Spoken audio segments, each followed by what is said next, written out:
Hello everyone, welcome to Target IES. My name is Mahendra Kumar Ranjan and I have secured all India rank 80 in GATE 2016. हम लोग क्या पढ़ रहे हैं? Electronics device and circuit पढ़ रहे हैं। ये कौन सा लेक्चर है? लेक्चर 2 है। तो इससे पहले जो हमने लेक्चर 1 पढ़ा था उसमें क्या देखा था हमने? सिलेबस देखा था। क्या था सिलेबस का? किसका?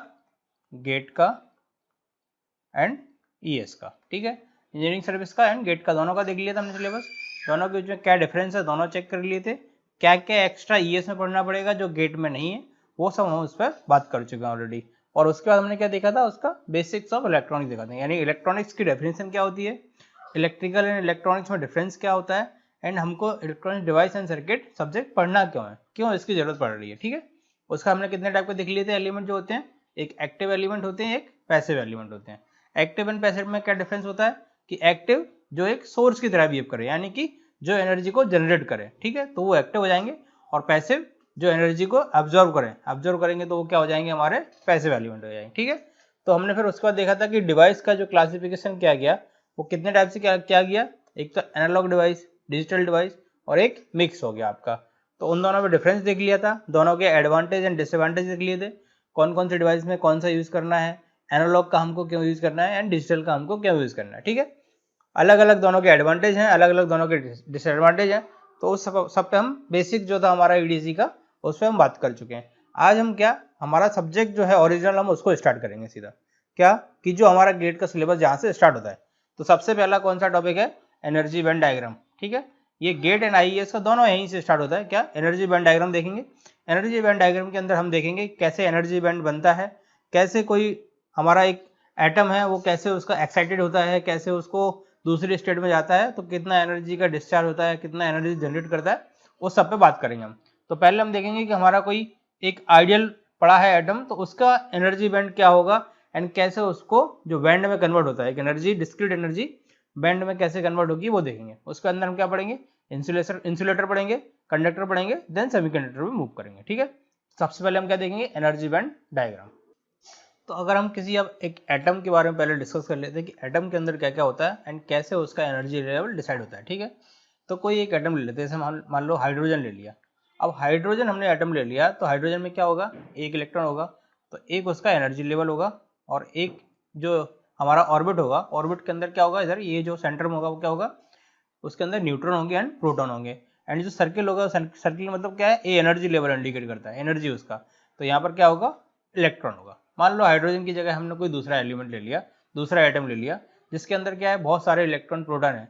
तो क्या होगा? सेंटर में क्या होंगे? हमारे न्यूट्रॉन होंगे एंड प्रोटॉन होंगे, और उधर क्या होंगे? हमारे जो ऑर्बिट्स बने हुए उनमें क्या होंगे? इलेक्ट्रॉन्स होंगे। ठीक है, इलेक्ट्रॉन्स होंगे। तो ये आप समझ गए कैसे ये इलेक्ट्रॉन्स का मतलब यहाँ पर कितने इलेक्ट्रॉन होंगे, यहाँ पर कितने होंगे, यहाँ पर जो हमारी लेयर बन रही है 4 एनर्जी लेवल है, तो 2 की पावर n से वो इलेक्ट्रॉन्स का डिवाइड होता जाता है। ठीक है, कैसे मतलब 2 की पावर n कैसे, वो आपको बताते हैं अभी। तो इसमें जो रूल फॉलो करता है कि इलेक्ट्रॉन कितने होंगे हर एक एनर्जी लेवल में, वो 2n² का रूल फॉलो करते हैं। आप 2n² यानी कि अगर यहाँ पर 2 हैं तो यहाँ पर कितने हो जाएंगे? 4 हो जाएंगे या 6 हो जाएंगे, जो भी आपका 2n² से वैल्यू आती जाएगी वो इस टाइप से आपके इलेक्ट्रॉन मिलते जाएंगे आउटर लेयर पे। ये क्या बन रहा है? उसका एनर्जी लेवल बन रहा है। ठीक है, तो ये आप समझ गए कैसे। अगर ये दूसरा है, हमने क्या किया? पहले हाइड्रोजन लिया, हाइड्रोजन में कितना? एक ही इलेक्ट्रॉन होता है, तो एक ही उसका क्या रहेगा? ये रहेगा सर्किल। क्यों रहेगा एक ही सर्किल? क्योंकि एक सर्किल में कितने इलेक्ट्रॉन हो सकते हैं? 2n² वाला रूल फॉलो करते जाएंगे आप, तो उस हिसाब से आता जाएगा आपका। ठीक है, तो हम क्या हाइड्रोजन से समझते हैं कि एनर्जी बैंड कैसे बनता है। कौन कौन सा एनर्जी बैंड? एक कंडक्शन बैंड एंड एक वैलेंस बैंड, कि एनर्जी बैंड कैसे बन रहा है। तो हाइड्रोजन का एक एग्जांपल लेते हैं और उससे हम आपको समझाते हैं। क्या कि हाइड्रोजन में कितना इलेक्ट्रॉन है आउटर एक सरफेस में? उसमें एक इलेक्ट्रॉन है। एक इलेक्ट्रॉन है तो एक ही एनर्जी होगी। तो अगर हम 4 एटम हाइड्रोजन की ले लें, यानी कि 4 कोई भी, एक यहाँ पर रख दें, एक यहाँ पर रख दें, एक यहाँ पर रख दें एंड एक यहाँ पर रख दें, तो इन चारों के जो हमारा, जैसे हमारा, आप इसको वोल्ट मीटर से समझो कि 4 हमारे नोड हैं, डिफरेंट नोड हैं। ये दूसरे ये नोड एक दूसरे से कनेक्टेड नहीं है। नोड अगर एक दूसरे से कनेक्टेड नहीं है तो इसका वोल्टेज जो होगा और इसका वोल्टेज जो होगा, इसका वोल्टेज वो होगा, वो सेम होगा। क्यों? क्योंकि सेम सर्किट है, सेम सर्किट का एक ही नोड है, एक ही जगह हम वोल्टेज मेजर कर रहे हैं, सेम वोल्ट मीटर से मेजर कर रहे हैं, तो हमारा जो वोल्टेज होगा वो क्या होगा? सेम होगा। दैट मीन्स कि जो हाइड्रोजन है, हाइड्रोजन अगर इतने दूर दूर रखे हैं कि ये दोनों आपस में कोई उसका एनर्जी का अफेक्ट ना हो, यानी कि इसका अफेक्ट इस पर ना पड़े एंड इसका अफेक्ट इस पर ना पड़े, मतलब चारों आपस में किसी को अफेक्ट ना करें, यानी इंडिविजुअली रखा है, ये इंडिपेंडेंट है हर किसी से, तो इसकी एनर्जी समथिंग ई है, तो इसकी एनर्जी भी क्या होगी, ई होगी, इसकी एनर्जी भी क्या होगी, ई होगी, एंड इसकी एनर्जी भी क्या होगी, ई होगी। तो समझाने का क्या मतलब है, अगर इन सारे एटम्स को इतने दूर दूर रख दिया जाए कि इनका एक दूसरे पर कोई इफेक्ट ना आए, तो इसकी जो इंडिविजुअल एनर्जी होगी वो क्या होगी, ई होगी। इतना आप लोगों को क्लियर हो गया कि कैसे वो ई हो रही है, कैसे वो दूसरे अफेक्ट नहीं कर रहा है, क्योंकि उनके बीच की डिस्टेंस इतनी ज्यादा है कि कोई इफेक्ट नहीं हो रहा है। जैसे आप नेटवर्क से समझेंगे कि कोई आपका सर्किट है, एक सर्किट है, एक सर्किट को हमने एक बार यहाँ रखा, यहाँ रख के मेजर किया, एक बार यहाँ रख के मेजर किया, एक बार यहाँ रख के मेजर किया, एक बार यहाँ रखा मेजर किया, तो इन यहाँ पर जो रखा है सर्किट वो बाकी किसी सर्किट को अफेक्ट नहीं कर रहा है, वो इंडिविजुअली एक सर्किट है। तो उस नोड को ही हमने एक नोड पकड़ लिया, उस पर अगर आपका वोल्टेज भी मिल रहा है तो यहाँ पर रखने से भी उसका वोल्टेज क्या मिलेगा, भी मिलेगा, यहाँ पर रखने से भी उसका वोल्टेज क्या मिलेगा, भी, यहाँ पर भी रखने से भी मिलेगा। ठीक है, तो आपका एनर्जी अभी समझ में आ गया कि हमारा एनर्जी होता क्या है। तो इससे जो एनर्जी मिलेगा वो एक क्या मिलेगा, डिस्क्रीट लेवल मिलेगा। दैट मीन्स इसकी एनर्जी भी सेम, इसकी एनर्जी भी सेम, इसकी एनर्जी भी सेम, इसकी एनर्जी भी सेम। तो अगर आप डायग्राम बनाए क्या बनेगा, with energy with respect to intermolecular distance, intermolecular distance. ठीक है, इंटरमोलिकुलर डिस्टेंस, ये आप लोग समझ गए किसकी डिस्टेंस, इन दो एटम के बीच की डिस्टेंस।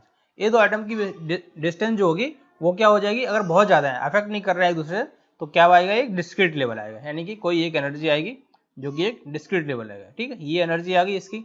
अब क्या होगा, जैसे जैसे हम एटम्स के बीच की दूरी कम करते जाएंगे, यानी कि जो डिस्टेंस है ये इंटरमोलिकुलर डिस्टेंस, अभी इसको कम करते जा रहा है, इस साइड आ रहा है मतलब जीरो की साइड जा रहा है, इधर आ रहा है तो माइनस हो रहा है। तो जैसे जैसे हम डिस्टेंस कम करते जाएंगे वैसे वैसे क्या हो जाएगा, एक दूसरे पे अफेक्ट आता रहेगा, किसका, कि ये वाला इलेक्ट्रॉन जो है इसका और ये वाला इलेक्ट्रॉन जो है इसका, वो दोनों एक दूसरे को या तो रिपल्सन करेंगे, अट्रैक्ट करेंगे। क्या होगा, इसके अंदर जो प्रोटॉन है और इसका जो इलेक्ट्रॉन है वो क्या होंगे, अट्रैक्ट होंगे, और इलेक्ट्रॉन इलेक्ट्रॉन से क्या होंगे, रिपल्सन होगा। तो उसमें क्या होगा, उसका एक्साइटेड होंगे वो इलेक्ट्रॉन और प्रोटॉन, उसके एक्साइटेड होंगे तो क्या होगा, जो हमारे आयंस हैं क्या, इलेक्ट्रॉन प्रोटॉन, उनका मूवमेंट स्टार्ट हो जाएगा। मूवमेंट स्टार्ट हो जाएगा तो एनर्जी में चेंज आएगा। ठीक है, जो हम एनर्जी मेजर करेंगे वो इसके अक्रॉस जो एनर्जी आ रही है उसकी वजह से, प्लस इसकी वजह से, या माइनस इसकी वजह से। क्यों, क्योंकि अट्रैक्शन प्लस रिपल्सन दोनों हो रहा है। ये आप लोगों को क्लियर होगा, एकदम बेसिक से चलेंगे। क्या हो रहा है, पहले उन दोनों को इतने दूर रखा है कि उन पर कोई एक दूसरे का अफेक्ट ना पड़े। फिर हम क्या कर रहे हैं, उसकी इंटरमोलिकुलर डिस्टेंस, यानी कि दो एटम के बीच की डिस्टेंस कम करते जा रहे हैं। जैसे जैसे कम करते जाएंगे तो इलेक्ट्रॉन प्रोटॉन से क्या होंगे, अट्रैक्ट होंगे, एंड इलेक्ट्रॉन से क्या होंगे, रिपल्सन होगा। रिपल्सन होगा तो उनके बीच की क्या होगा, रिपल्सन होगा तो कुछ एनर्जी जनरेट करेंगे, अट्रैक्शन होगा तो भी कुछ एनर्जी जनरेट होगी। तो उसके लिए जो उसका जो एनर्जी हमको डिस्क्रीट मिल रही थी वो डिस्क्रीट में कुछ चेंजेस आएंगे। ठीक है, तो वो चेंजेस आएंगे, उनको कैसे ड्रॉ करेंगे उसको बताते हैं। तो ये जो चेंजेस आ रहे हैं ना, इस चेंजेस की वजह से ही हमारा क्या बनते हैं, बैंड बनते हैं। तो बैंड क्यों बन रहा है, अभी आप समझ गए बेसिक इसका क्या हो गया, कि बैंड किसकी वजह से बन रहा है, जो इलेक्ट्रॉन और प्रोटॉन है उसके जो क्या हो रहा है, आयनाइज हो रहा है। आयनाइज हो रहा है मतलब कि या तो अट्रैक्ट होंगे या क्या होंगे, रिपल्सन होगा। रिपल्सन होगा तो उसकी वजह से क्या होगा, एनर्जी में चेंज होगा। एनर्जी में चेंज होगा तो क्या बनेगा, एक बैंड ऑफ एनर्जी मिल जाएगा हमको, क्योंकि अलग अलग एनर्जी मिलेगी जैसे जैसे मॉलिक्यूलर डिस्टेंस कम करते जाएंगे। ठीक है, तो वो किस टाइप की एनर्जी आएगी, समझो इस टाइप की, इसकी ये हमको इस टाइप का इसका गैप चेंज मिल जाएगा। ठीक है, ये अभी आपको एक बार अच्छे से बना के बता देंगे डायग्राम। क्या होगा, जैसे जैसे ये मॉलिक्यूलर डिस्टेंस कम होती जाएगी वो ये बैंड का क्या है, बैंड बढ़ता जाएगा। क्यों, यहाँ पर डिस्क्रीट लेवल था, डिस्क्रीट लेवल था, जैसे जैसे इधर आ रहा है तो ये बैंड बढ़ता जा रहा है। क्यों, क्योंकि उसके उतना ज़्यादा एनर्जी में चेंजेस आएंगे। क्यों आएंगे चेंजेस, क्योंकि उतना ज़्यादा अट्रैक्शन एंड रिपल्सन होगा। ठीक है, तो ये आप लोग समझ गए कैसे ये बैंड का फॉर्मेशन हो रहा है। जो बैंड का फॉर्मेशन हो रहा है वो कैसे बन रहा है, पहले डिस्क्रीट लेवल था, डिस्क्रीट लेवल से ये बैंड का जो विड्थ है वो कैसे बढ़ता गया। ठीक है, तो आप लोग से समझ गए कि बैंड का फॉर्मेशन कैसे हुआ। तो आप लोग समझ गए कैसे एनर्जी बैंड का फॉर्मेशन हो रहा है। एक बार और समझो अभी क्या हो रहा है। क्या किया हमने कि पहले एटम्स को इतने दूर दूर रखा उनको कि वो दोनों एक दूसरे पे अफेक्ट ना करें। एक दूसरे पे अफेक्ट नहीं करेंगे तो क्या होगा, हमको एक डिस्क्रीट एनर्जी मिल जाएगी। ठीक है, ये एक डिस्क्रीट एनर्जी मिल गई। अब क्या किया हमने, एटम्स को पास में ला रहे हैं। कौन से एटम्स की बात कर रहे हैं, हम अभी हाइड्रोजन की बात कर रहे हैं। जैसे ही हाइड्रोजन के एटम्स को पास में लाएंगे उनका क्या होगा, अट्रैक्शन और रिपल्सन की वजह से जो इलेक्ट्रॉन्स हैं और प्रोटॉन्स हैं उनका क्या होगा, मूवमेंट होगा। यानी कि कोई एक एनर्जी लेवल से दूसरे एनर्जी लेवल में जाएगा, कोई दूसरे एनर्जी लेवल से पहले लेवल में आएगा या तीसरे लेवल में जाएगा। ठीक है, तो उससे क्या हो गया, बहुत पास पास पास पास आ गए सारे एटम्स, तो उससे क्या हो गया, एक क्रिस्टलाइन स्ट्रक्चर बन जाएगा, किसका, एटम्स का। तो उसकी वजह से जो इलेक्ट्रॉन्स की है वो एनर्जी क्या हो जाएगी, हर एक इलेक्ट्रॉन की डिफरेंट डिफरेंट एनर्जी हो जाएगी। हर एक इलेक्ट्रॉन की डिफरेंट डिफरेंट एनर्जी कब होगी, जैसे ही हम इंटरमोलिकुलर डिस्टेंस क्या करते हैं, कम करते जाएंगे, यानी कि हम इंटर जो मोलिकुलर डिस्टेंस है वो क्या करते जा रहे हैं, कम करते जा रहे हैं। ठीक है, तो ये इस टाइप का आपका डायग्राम बन जाएगा। ये जो बन जाएगा, ये जो बन रहा है बैंड, ये किसकी एनर्जी आ रही है, ये इलेक्ट्रॉन्स की जो है ना उसकी एनर्जी है। ठीक है, डिफरेंट इलेक्ट्रॉन की डिफरेंट एनर्जी है। तो इस टाइप का जैसे जैसे ये इंटरमोलिकुलर डिस्टेंस कम होती जा रही है, वैसे वैसे बैंड का विड्थ बढ़ता जा रहा है। ठीक है, तो इस बैंड को हम जो नाम बोलते हैं वो वैलेंस बैंड बोलते हैं। ठीक है, तो ये कौन सा हो गया, वैलेंस बैंड। ठीक है, अब बैलेंस बैंड क्यों बोलते हैं वो भी आपको बता देते हैं। तो समझ लो कोई ये जो बैंड बनते जा रहा है, जैसे जैसे मॉलिक्यूलर डिस्टेंस कम होती जा रही है, वैसे वैसे बैंड की जो विड्थ है वो बढ़ती जा रही है। ठीक है, तो ये एक एनर्जी का बैंड मिल जाएगा हमको। पहले क्या था, डिस्क्रीट था यहाँ पर, और डिस्क्रीट होने के बाद क्या हो गया, इसकी विड्थ बढ़ती गई है। क्यों बढ़ रही है, क्योंकि उसकी इंटरमोलिकुलर डिस्टेंस जो है वो कम हो रही है। तो आप लोग क्या समझे कि हमारा जब एटम्स एक दूसरे से अफेक्ट नहीं है तो क्या उसका एक डिस्क्रीट लेवल मिल रहा है, और डिस्क्रीट लेवल से जैसे ही उसके एनर्जी में चेंजेस आते हैं, बैंड बनता है, तो हमारा वो कौन सा बैंड होता है, बैलेंस बैंड होता है। ठीक है, तो ये जो चेंजेस हो रहा है यहाँ पर क्या हो रहा है, यहाँ तक हमारा क्या था, डिस्क्रीट लेवल मिल रहा था। यहाँ पर एकदम से क्या हुआ, जो एनर्जी लेवल्स में क्या हो गया, उसका जो इलेक्ट्रॉन्स थे आउटर मोस्ट में वो क्या हो गए, स्प्लिट हो गए।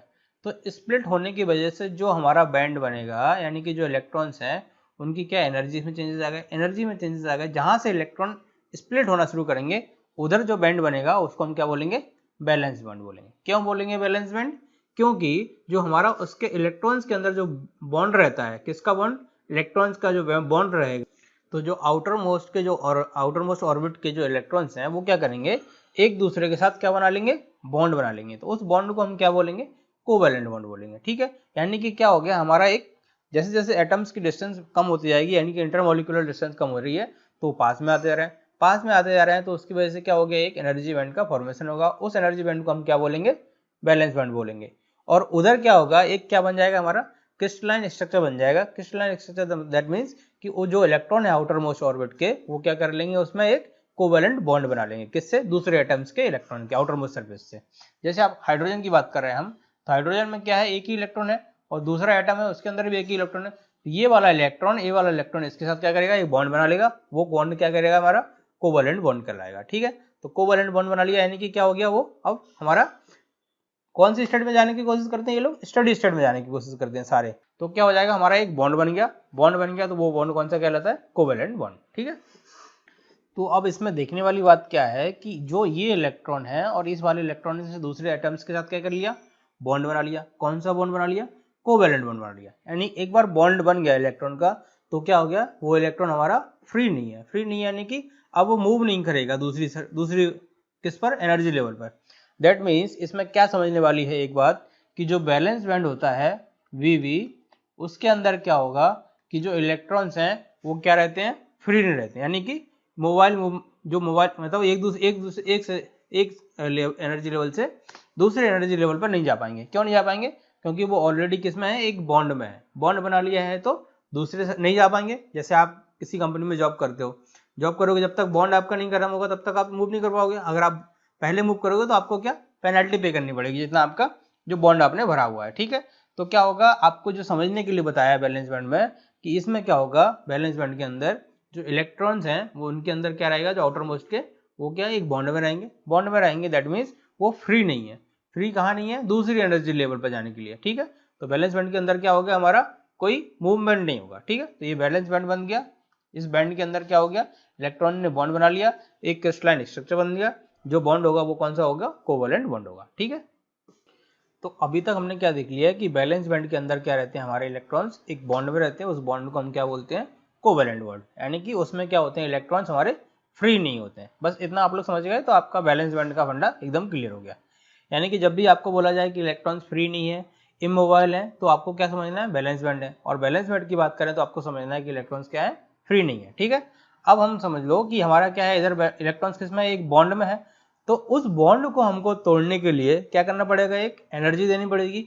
एक एनर्जी देनी पड़ेगी, दैट मीन्स उसमें क्या होगा, एक इस बॉन्ड में क्या होगा, एक अट्रैक्शन फोर्स होगा। क्या होगा कि हमने समझ लो कि यहाँ पर क्या है, एक एनर्जी लेवल E1 है, यहाँ पर एक एनर्जी है वो E1 है, और यहाँ पर एक एनर्जी है वो E2 है। ठीक है, हमने क्या किया, इस इलेक्ट्रॉन में फोर्स अप्लाई किया, फोर्स अप्लाई किया दैट मीन्स एनर्जी प्रोवाइड की, एनर्जी प्रोवाइड की तो क्या होगा, इलेक्ट्रॉन ऊपर जाएगा, ऊपर जाके फिर क्या होगा, वापस नीचे आ जाएगा, क्योंकि हमने उतनी सडन एनर्जी नहीं दे पाई कि वो इस एनर्जी लेवल पे पहुंच जाए। ये कौन सा एक एनर्जी लेवल होता है, इस एनर्जी लेवल को हम, इस एनर्जी लेवल के अगर ऊपर चला गया तो वो होगा हमारा कौन सा, स्टेबल एनर्जी। यानी कि इस एनर्जी, ये जो एनर्जी है E2, हमने इतना फोर्स इसमें इलेक्ट्रॉन में अप्लाई किया कि वो इलेक्ट्रॉन आयनाइज होकर इस एनर्जी के लेवल पर पहुंच गया, तो क्या होगा, वो वापस नहीं आएगा। जैसे कि आप समझो, जैसे आपने 12th में पढ़ा होगा फिजिक्स में ग्रेविटेशनल फोर्स, उसमें क्या होता है कि हमने कुछ भी पत्थर वगैरह या कुछ भी ऊपर फेंका तो वापस क्या होगा, नीचे आएगा। लेकिन एक कुछ स्टैंडर्ड फोर्स होगा, उससे हम अगर ज्यादा से फेंक देंगे या उसके बराबर फेंक देंगे तो वो क्या हो जाएगा, नीचे नहीं आएगा, वापस ऊपर ही चला जाएगा। तो सेम इसमें कॉन्सेप्ट इसमें भी है, कौन सा, जैसा हम ग्रेविटेशनल पढ़ रहे हैं वैसे ही इसमें भी सेम, कि हमने क्या किया, एक पत्थर, इसमें पत्थर फेंका, एनर्जी फोर्स अप्लाई किया पत्थर पर, तो क्या हुआ, इलेक्ट्रॉन आयनाइज हुआ, आयनाइज होकर हमने इतना ज्यादा फोर्स नहीं लगा पाए कि वो ऊपर ही चला जाए, नीचे ना आए, तो वो क्या हो गया, कुछ टाइम बाद अपने आप नीचे आ जाएगा, नीचे आ गया ओरिजिनल स्टेट पर। फिर क्या होगा, किसी और ने पत्थर फेंका जिसने ज्यादा फोर्स लगाया, ज्यादा फोर्स लगाया दैट मीन्स हमारा क्या हुआ, उसने इतना फोर्स लगा दिया कि जो हमारा ग्रेविटेशनल फोर्स को अपोज करने के लिए फोर्स चाहिए उससे ज्यादा लगा दिया, तो क्या हो जाएगा, वो स्टेबल स्टेट में पहुंच जाएगा, यानी कि वो ऊपर ही रहेगा। ठीक है, तो सेम इसमें क्या हुआ, इधर के जो इलेक्ट्रॉन्स हैं उसको आयनाइज किया, आयनाइज करने के बाद इतना दे दिया हमने, एनर्जी लगा दी कि वो इस स्टेट में आ गए। तो इधर जो एनर्जी E2 है इसको हम क्या बोलेंगे, स्टेबल स्टेट, यानी कि इधर क्या है, इलेक्ट्रॉन वापस नीचे नहीं आएगा। तो जो एनर्जी यहाँ से स्टार्ट होती है और यहाँ तक जो हम डिफरेंट एनर्जी लगाएंगे तो यहाँ चलती जाएगी ये एनर्जी, और जहाँ जो जो इलेक्ट्रॉन ऊपर आ जाएंगे तो ये जो बैंड होता है एनर्जी E2 से इन्फाइनाइट तक, ऊपर इन्फाइनाइट तक, तो उस बैंड को हम क्या बोलते हैं, कंडक्शन बैंड बोलते हैं। ठीक है, क्योंकि एक बैंड बनेगा, क्यों बैंड बनेगा, डिफरेंट एनर्जी अप्लाई करेंगे तो डिफरेंट हमारी पोजीशन मिलेगी उसकी, तो ये सब जो मिलेगा उसके लिए हम क्या बोलेंगे, इसको कंडक्शन बैंड बोलेंगे। अब बैलेंस बैंड में हमारे क्या रहते हैं, इलेक्ट्रॉन क्या रहते हैं, फ्री नहीं रहते हैं, लेकिन कंडक्शन बैंड में क्या रहेंगे, सारे इलेक्ट्रॉन जो रहेंगे वो फ्री रहेंगे। क्यों, क्योंकि वो उधर कोई बॉन्ड नहीं बना रहे हैं। ठीक है, वो सीधा इधर से एक्साइटेड हुए एंड एक स्टेबल स्टेट में जाके पहुंच गए, वो उधर फ्री है। ठीक है, तो कंडक्शन बैंड में क्या रहेंगे, हम जब भी कंडक्शन बैंड की बात करेंगे तो क्या होगा, एक हमारे इलेक्ट्रॉन जो फ्री रहेंगे, और जब भी आपका इलेक्ट्रॉन फ्री की बात करें तो वो कहाँ रहेंगे, केवल और केवल हमारे कंडक्शन बैंड में। ठीक है, अब ये जो एनर्जी लेवल E2 है एंड एनर्जी लेवल E1 है, जो वो क्या है, एनर्जी लेवल E1 क्या है, जो हमारा बैलेंस बैंड का एनर्जी है, एंड E2 क्या है, जो हमारा कंडक्शन बैंड का एनर्जी है। तो इन दोनों का E2 एंड E1 का जो डिफरेंस है वो क्या हो जाएगा, बैंड गैप। ठीक है, बैंड गैप क्या हो गया, E2 माइनस E1। सपोज करो कि हमारा E2 की वैल्यू 5 इलेक्ट्रॉन वोल्ट है एंड E1 की वैल्यू 2 इलेक्ट्रॉन वोल्ट है, तो एनर्जी गैप कितना हो जाएगा, 5 minus 2 equal to 3 electron volt. तो हमको जो मिनिमम एनर्जी इधर लगानी पड़ेगी, इस स्टेट में जो इलेक्ट्रॉन है, 3 इलेक्ट्रॉन वोल्ट अगर हम एनर्जी लगाएंगे तो वो क्या होगा, हमारा जो इलेक्ट्रॉन है वो एक स्टेबल स्टेट में पहुंच जाएगा, यानी कि कंडक्शन बैंड में पहुंच जाएगा। ठीक है, तो आप लोगों का बेसिक क्लियर हो गया। एक बार और समझो इसको, क्या हो रहा है, एक डायग्राम बनाएंगे हम एनर्जी बैंड, किसके रिस्पेक्ट में, with respect to intermolecular distance, यानी कि ये हमारा ये एनर्जी डायग्राम हो गया, इधर एनर्जी हो गया, इधर क्या हो गया, इसका इंटरमोलिकुलर डिस्टेंस, किसका, एटम्स का। ठीक है,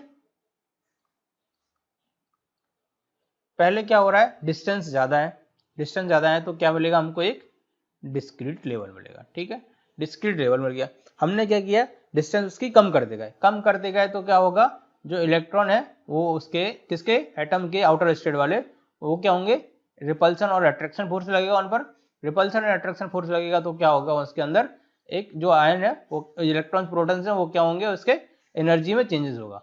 तो जो एनर्जी में चेंजेस होगा, एनर्जी में चेंजेस होने के साथ जो इलेक्ट्रॉन है दूसरे एटम्स के इलेक्ट्रॉन्स के साथ क्या बना लेंगे, एक बॉन्ड बना लेंगे, तो बॉन्ड को क्या बोलेंगे हम, कोवैलेंट बॉन्ड, और इस बैंड जो बनेगा एनर्जी का उसको क्या बोलेंगे, बैलेंस बैंड। ठीक है, अब हमने क्या किया कि इधर कोई एनर्जी है E1 है। ठीक है, तो ये E1 एनर्जी है, और एक स्टेबल स्टेट में जाने के लिए उसको क्या चाहिए, एक E2 एनर्जी की रिक्वायरमेंट है। यानी कि हमने इतना फोर्स अप्लाई कर दिया कि जो इलेक्ट्रॉन्स हैं किसके, बैलेंस बैंड के, वो क्या कोवैलेंट बॉन्ड को तोड़कर एक स्टेबल स्टेट में चले जाए, यानी कि ग्रेविटेशनल फोर्स को तोड़कर एक आप ऊपर ही चला जाए, वो ग्रेविटेशनल फोर्स का जो हमने पत्थर फेंका है उस पर कोई असर ना पड़े। ठीक है, तो वो क्या हो जाएगा, उसका एक स्टेबल स्टेट हो जाएगा। ठीक है, तो ये क्या हो गया, एक स्टेबल स्टेट हो गया, तो इधर पर क्या रहेगा, ये कहाँ तक रहेगा, इन्फिनिटी तक रहेगा। ठीक है, तो फोर्स जो अप्लाई करेंगे हम, यानी कि कोई एनर्जी लगाएंगे वो इलेक्ट्रॉन को यहाँ तक पहुँचाने के लिए लगाएंगे, ठीक है। तो यहाँ पर कोई भी इलेक्ट्रॉन पहुँच गया तो जो बैंड बनेगा यहाँ पर उसको हम क्या बोलेंगे, कंडक्शन बैंड बोलेंगे। और इस कंडक्शन बैंड में इलेक्ट्रॉन क्या रहेंगे, फ्री इलेक्ट्रॉन रहेंगे, यानी कि वो क्या रहेंगे, फ्री रहेंगे, स्टेबल स्टेट में रहेंगे लेकिन फ्री रहेंगे। और इधर पर क्या है, इलेक्ट्रॉन्स क्या है, फ्री नहीं, यानी कि इमोबाइल है। इमोबाइल है मतलब कि क्या है कि वो ऑलरेडी बॉन्ड बना के रखे हैं, किससे, दूसरे इलेक्ट्रॉन और प्रोटॉन के साथ। उस बॉन्ड को हम क्या बोलते हैं, कोवैलेंट बॉन्ड बोलते हैं। तो ये हो गया हमारा एनर्जी लेवल E1, ये हो गया E2। एनर्जी लेवल E1 क्या है, बैलेंस बैंड का। एनर्जी लेवल E2 क्या है, कंडक्शन बैंड का। और इन दोनों एनर्जी बैंड के बीच में जो डिफरेंस है उसको हम क्या बोलेंगे, बैंड गैप बोलेंगे। और वो क्या होगा, E2 माइनस E1। बस आपने तीन चीजें याद रख ली तो हम अगर सेमीकंडक्टर साइड मूव कर जाएंगे। अभी हम एनर्जी बैंड की बात कर रहे हैं, अभी हम सेमीकंडक्टर में घुसे भी नहीं है, ठीक है। तो आप इतना समझ के चलना कि हम बेसिक बात पढ़ रहे हैं अभी कि एनर्जी बैंड क्या होता है, कैसे बैंड का फॉर्मेशन होता है, कौन कौन से बैंड होते हैं। तो कौन कौन से तीन चीजें आप टर्मिनोलॉजी समझ गए। पहले बैलेंस बैंड, बैलेंस बैंड की बात कर रहे हैं, मतलब इलेक्ट्रॉन्स क्या है, फ्री नहीं है, ऑलरेडी बॉन्ड में है। कौन से बॉन्ड में है, कोवैलेंट बॉन्ड में। फिर कंडक्शन बैंड, कंडक्शन बैंड में क्या होगा, हमारे इलेक्ट्रॉन्स जो है वो फ्री है। और बैंड गैप क्या होता है कि जो conduction band minus balance band का जो एनर्जी लेवल है उन दोनों का जो डिफरेंस होगा वो क्या हो जाएगा, हमारा बैंड गैप हो जाएगा। तीन टर्मिनोलॉजी आपको याद रखना है यहाँ पर। इसमें हमारा क्या हो गया, ये बेसिक्स हो गया किसका, एनर्जी बैंड डायग्राम का। अब लेकिन आप लोग बोलोगे कि सर हमने एनर्जी बैंड जो देखा है, बात किया है, कभी भी पढ़ा है 12th में या फिजिक्स में, तो हम किस टाइप से बात करते हैं। ये हमारा कुछ एनर्जी है, एनर्जी की डिफरेंट कौन कौन सी एनर्जी है, E1 E2, ठीक है। तो ये क्या हो गया, इंटरमोलिकुलर डिस्टेंस। इधर क्या हो गया, एनर्जी हो गया। एक इधर लाइन देखते हैं हम और इधर एक लाइन देखते हैं। इधर जो नीचे वाला है उसको हम बोल देते हैं कि ये वैलेंस बैंड है, इधर ऊपर वाला है हम उसको बोल देते हैं कंडक्शन बैंड है, और ये क्या है, बैंड गैप है। ऐसे ही देखते हैं हम लोग पढ़े होंगे। तो क्या होता है कि जब हमने क्या बोला था कि पहले एक डिस्क्रीट लाइन होती है, डिस्क्रीट लाइन है किसका, जब एटम्स की डिस्टेंस बहुत ज़्यादा है। उसके बाद क्या होता है, जो आउटर मोस्ट इलेक्ट्रॉन होता है किसी भी ऑर्बिट का, किसी भी एटम का, तो वो क्या होता है, उसकी एनर्जी में चेंजेस आते हैं। एनर्जी वो इलेक्ट्रॉन क्या करता है, बॉन्ड बनाता है, ठीक है। तो वो इलेक्ट्रॉन बॉन्ड बनाता है, तो उसकी वजह से जो बैंड बनता है वो क्या होता है, वैलेंस बैंड बनता है, ठीक है। तो हम यहाँ पर जो बात करते हैं, जो हम आप लोगों ने पहले पढ़ा होगा, वो हम क्या करते थे कि स्प्लिट होने के बाद पढ़ते थे। स्प्लिट होने के हम पहले पता ही नहीं था क्या होता है, तो इसलिए हम क्या देखते हैं कि एक बैंड डायरेक्टली ऐसा देख लेते हैं, ठीक है। तो हम जो बात करेंगे इधर, अब क्या बात करेंगे, इसी टाइप का देखेंगे। क्यों, क्योंकि पहले आपको समझा दिया कि कैसे बन रहा है। अब हम जो भी बात करेंगे वो स्प्लिट होने की बात करेंगे, यानी एटम्स के जो इंटरमोलिकुलर डिस्टेंस है वो बहुत कम है, हम पास में एकदम आ गए हैं और दोनों सारे एटम बहुत पास पास पास पास हैं, तो उनके बीच का जो डिस्टेंस होगा वो क्या होगा, कम होगा। एंड उधर क्या बनेगा, एक बैंड बनेगा। तो हम डायरेक्टली इस टाइप से बात करने वाले हैं, आगे जो भी पढ़ेंगे वो इसी टाइप का देखेंगे। अब आपको एक बात ध्यान रखने की जरूरत है कि कोई एटम है, एटम क्या है, उसके बहुत सारे ऑर्बिट हैं। ऑर्बिट में के अंदर क्या होंगे, इलेक्ट्रॉन्स होंगे, प्रोटॉन। इधर क्या सेंटर में क्या होंगे, न्यूट्रॉन एंड प्रोटॉन होंगे। इधर ऑर्बिट में क्या होंगे, इलेक्ट्रॉन्स होंगे। जो इलेक्ट्रॉन्स होंगे वो क्या होंगे, 2n² का रूल फॉलो करेंगे। लेकिन जो बॉन्ड बनता है कोवैलेंट बॉन्ड, वो हमेशा आपको याद रखना है कि वो आउटर मोस्ट जो ऑर्बिट है उसमें जो इलेक्ट्रॉन्स हैं वो बॉन्ड बनाते हैं। इनर मोस्ट वाले कभी नहीं बनाए, क्योंकि वो तो ऑलरेडी 2n² का रूल फॉलो कर रहा है। इधर वाले बॉन्ड बनाएंगे जो आउटर में है ना, तो वो बॉन्ड बनाएंगे, तो उस बॉन्ड को हम क्या बोलेंगे, कोवैलेंट बॉन्ड बनेंगे, ठीक है। तो आप लोगों को अभी हम क्या पढ़ने वाले हैं, इस टाइप का एनर्जी लेवल देखेंगे। एक कंडक्शन बैंड का, ये बैंड कौन सा, वैलेंस बैंड का, और ये बैंड गैप। बैंड गैप क्या हो गया, जो कंडक्शन बैंड की एनर्जी है माइनस बैलेंस बैंड की एनर्जी है, ठीक है। तो अभी आपका एनर्जी बैंड वाला जो फंडा है वो क्लियर हो गया। कौन कौन से बैंड हो गए, एक बैलेंस बैंड हो गया, एक कंडक्शन बैंड हो गया, एक क्या हो गया, बैंड गैप हो गया, ठीक है। अब हम बात कर लेते हैं सेमीकंडक्टर, इंसुलेटर एंड कंडक्टर की, कि तीनों में क्या डिफरेंस है और क्या क्या होता है। तो अब क्या बोल लेते हैं हम क्या देख रहे हैं, सेमीकंडक्टर, इंसुलेटर एंड कंडक्टर। तो हम पहले क्या करते हैं, एनर्जी वाला डायग्राम बना लेते हैं। कौन कौन से energy, energy band with respect to किसके, इंटरमोलिकुलर डिस्टेंस, ठीक है। तो ये एनर्जी है हमारा, एनर्जी हमारा क्या है, एनर्जी का लेवल है। इधर क्या हो गया, वैलेंस बैंड हो गया, इधर क्या हो गया, कंडक्शन बैंड हो गया, ठीक है। तो ये बैंड जो हो गया वो बैलेंस बैंड हो गया, ये बैंड जो हो गया वो क्या हो गया, कंडक्शन बैंड हो गया। ये हमने एक ऐसे ही लाइन बना ली इमेजरी, ताकि आपको समझ में आए कि हाँ ये बैंड है एक, ठीक है। तो एक बैंड हो गया, ये एक बैंड हो गया, ये क्या हो गया हमारा, बैंड गैप हो गया, ठीक है। ये बैंड गैप हो गया। तो अगर इस बैंड गैप का जो एनर्जी में डिफरेंस होगा, यानी कि इधर अगर E2 है, इधर E1 है, तो बैंड गैप क्या हो गया, E2 माइनस E1। इसकी वैल्यू लेस देन और इक्वल टू क्या आ गई, 5 इलेक्ट्रॉन वोल्ट आ गई। 5 इलेक्ट्रॉन वोल्ट आ गई, तो ये क्या हो जाएगा हमारा सेमीकंडक्टर हो जाएगा, ठीक है। यानी कि सेमीकंडक्टर होने के लिए हमारा क्या होना चाहिए, जो एनर्जी बैंड का जो बैंड गैप होना चाहिए वो कितना होना चाहिए, एनर्जी गैप भी बोलते हैं और इसको क्या बोलते हैं, बैंड गैप। तो ये क्या हो गया, एनर्जी गैप भी बोलते हैं इसको, ठीक है।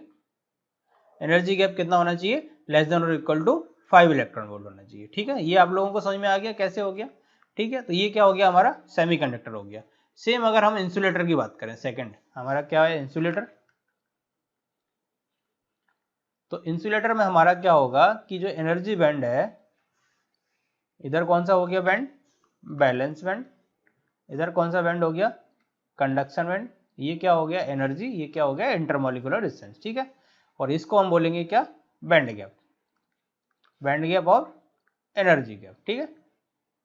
तो जो इसकी जो वैल्यू होगी वो अगर ग्रेटर देन होगी 5 इलेक्ट्रॉन वोल्ट से, तो ये क्या हो जाएगा, हमारा इंसुलेटर हो जाएगा।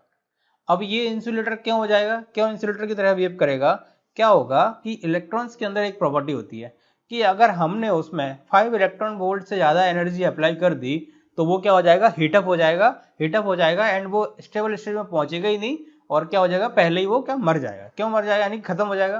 क्यों, क्योंकि वो इतना ज़्यादा हीट हो जाएगा कि उसका जो आयनाइज है, आयनाइजेशन खत्म हो जाएगा, तो इलेक्ट्रॉन्स तो बचे ही नहीं। तो क्या होगा, अगर एनर्जी गैप जो हो रहा है वो 5 इलेक्ट्रॉन वोल्ट से ज़्यादा हो रहा है, तो हमारा क्या हो, वो किसकी तरह बिहेव करेगा, एक इंसुलेटर की तरह बिहेव करेगा, ठीक है। तो इंसुलेटर हो गया। अब तीसरा हमारा कौन सा रह गया, थर्ड है हमारा कंडक्टर। इसमें क्या होता है कि जो गैप है, एनर्जी गैप, एक हमारा ये एनर्जी हो गया, एंड इधर क्या हो गया, इंटरमोलिकुलर डिस्टेंस हो गया। ये हो गया आपका बैलेंस बैंड, एंड ये हो गया आपका कंडक्शन बैंड, ठीक है। तो ये गया कंडक्शन बैंड एंड ये हो गया आपका बैलेंस बैंड। इसमें क्या हो जाएगा, जो एनर्जी गैप है वो क्या हो गया, वो जीरो हो गया या नेगेटिव हो गया। ऑलरेडी वो क्या हो गया, यानी कि बिना एनर्जी हमने अप्लाई किए ये क्या हो गया, मर्ज हो गया। यानी कि balance band and conduction band के जो एनर्जी गैप में डिस्टेंस है वो माइनस में चली गई, माइनस में चली गई और इक्वल हो गई। तो उसमें क्या होगा कि जो इलेक्ट्रॉन, हमको कोई फोर्स ही लगाना पड़ेगा, फोर्स नहीं लगाना पड़ेगा, ऑटोमेटिकली वो क्या है, स्टेबल स्टेट में पहुंच गया। स्टेबल स्टेट में पहुंच गया तो वो क्या हो जाएगा, हमारा कंडक्टर हो जाएगा।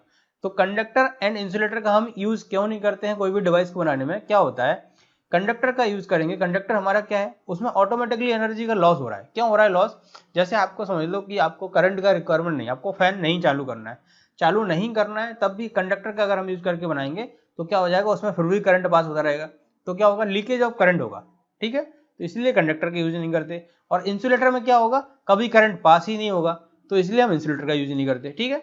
कि हमको कोई भी अगर डिवाइस बनानी है तो इंसुलेटर का यूज क्यों नहीं करते हैं, क्यों, इसलिए नहीं करते क्योंकि उसमें करंट फ्लो ही नहीं होगा। फ्लो क्यों नहीं होगा, क्योंकि हमारा इलेक्ट्रॉन में इतनी हम एनर्जी दे ही नहीं पाएंगे कि वो हमारा स्टेबल स्टेट में चला जाए, और अगर हम देंगे तो वो क्या हो जाएगा, हीटअप होके वहीं खत्म हो जाएगा, ठीक है। तो इसलिए हम सेमीकंडक्टर आगे अब पढ़ने वाले हैं। तो हमारा सेमीकंडक्टर हमने बेसिक देख लिया। पहले क्या देखा कि हमारे बैंड कैसे बनते हैं, कौन कौन से बैंड बनते हैं, कौन कौन से बैंड बनते हैं, conduction band, balance band and band gap, ठीक है। बैंड गैप को हम क्या बोलते हैं, एनर्जी गैप भी बोलते हैं। अगर उस एनर्जी गैप की value less than 5 electron volt है तो हमारा क्या हो जाएगा, वो सेमीकंडक्टर हो जाएगा। तो आप लोगों को दिमाग में समझ में आ गया कि सेमीकंडक्टर क्या होता है, कि दो बैंड है, उन दोनों बैंड के जो बीच की डिस्टेंस है वो कितना, बीच का जो गैप है एनर्जी गैप वो कितना होना चाहिए, लेस देन और इक्वल टू 5 इलेक्ट्रॉन वोल्ट, ठीक है। समझ गए आप लोग।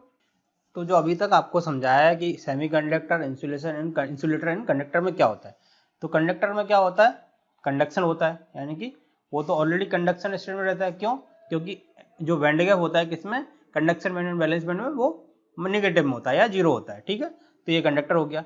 इंसुलेटर क्या होता है, जहां कंडक्शन ना हो, यानी कि नो कंडक्शन, जहां कंडक्शन नहीं होगा तो वो क्या हो जाएगा, इंसुलेटर हो जाएगा।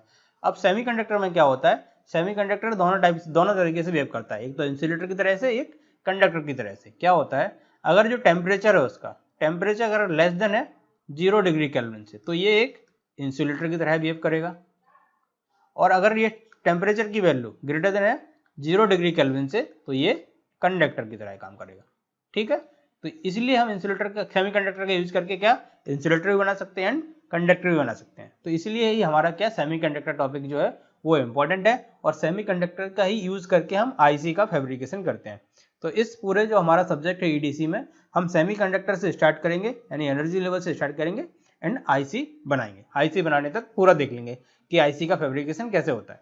तो सेमीकंडक्टर क्या हो गया, वो एक इंसुलेटर की तरह बिहेव करेगा और एक कंडक्टर की तरह भी बिहेव करेगा।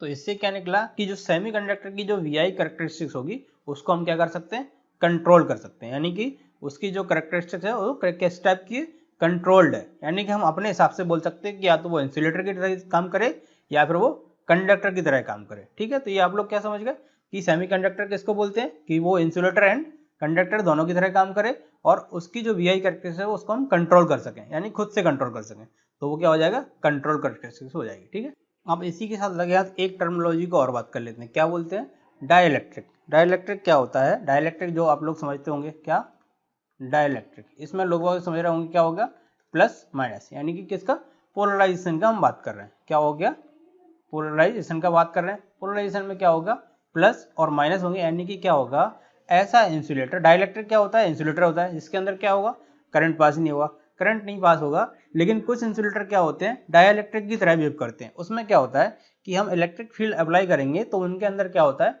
कि पोलराइजेशन होता है, यानी कि क्या हो जाए, वो आयनाइज हो जाते हैं, यानी कि पॉजिटिव और नेगेटिव की तरह बिहेव करते हैं। ठीक है, तो इंसुलेटर कितने टाइप के हो गए, दो, एक तो जो डाइलेक्ट्रिक की तरह बिहेव नहीं करते हैं और एक किस टाइप के, जो डाइलेक्ट्रिक की तरह बिहेव करते हैं। इसमें क्या होगा, डाइलेक्ट्रिक में करंट पास नहीं होगा इंसुलेटर में, वो तो ठीक है, लेकिन क्या होगा, एक सर्टेन एनर्जी फील्ड, यानी जो हमने इलेक्ट्रिक फील्ड लगा देंगे तो उसमें क्या हो जाएगा, पोलराइजेशन हो जाएगा, किसके अंदर, इंसुलेटर के अंदर। समझ गए आप लोग। तो डाइलेक्ट्रिक क्या हो गया, एक ऐसा इंसुलेटर जो क्या होगा, एक certain amount of electrical field लगाने से क्या हो जाएगा, उसके अंदर पोलराइजेशन हो जाएगा। ठीक है, तो इसका जो डाइलेक्ट्रिक का हमने बेस्ट एग्जांपल कहाँ पढ़ा है, जब आप कैपेसिटर वगैरह पढ़ते हैं तो कैपेसिटर की दो प्लेट के बीच में क्या रहता है, एक डाइलेक्ट्रिक मटेरियल रहता है, यानी कि कैपेसिटर की दो प्लेट्स के बीच में क्या होता है, करंट फ्लो नहीं होगा, लेकिन उसके अंदर क्या रहेगा कि जो उसका आयनाइजेशन हो जाएगा, यानी कि जो कैपेसिटर की प्लेट है वो क्या हो जाएंगे, आयनाइजेशन हो जाएगा, आयनाइजेशन हो जाएगा तो करंट फ्लो हो जाएगा, लेकिन प्लेट्स के बीच में करंट फ्लो नहीं होगा। क्यों नहीं होगा, बिकॉज ऑफ डाइलेक्ट्रिक, क्योंकि उसके बीच में क्या रहता है, डाइलेक्ट्रिक रहता है।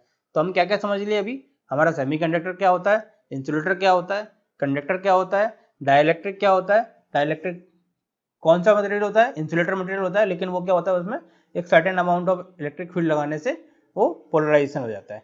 ठीक है, एनर्जी बैंड समझ गए। तो आज के लेक्चर के लिए इतना ही, अगले लेक्चर में हम एनर्जी बैंड है जो हमारा सेमीकंडक्टर है उसको कंटिन्यू करेंगे। तो आज के लिए इतना ही, थैंक यू।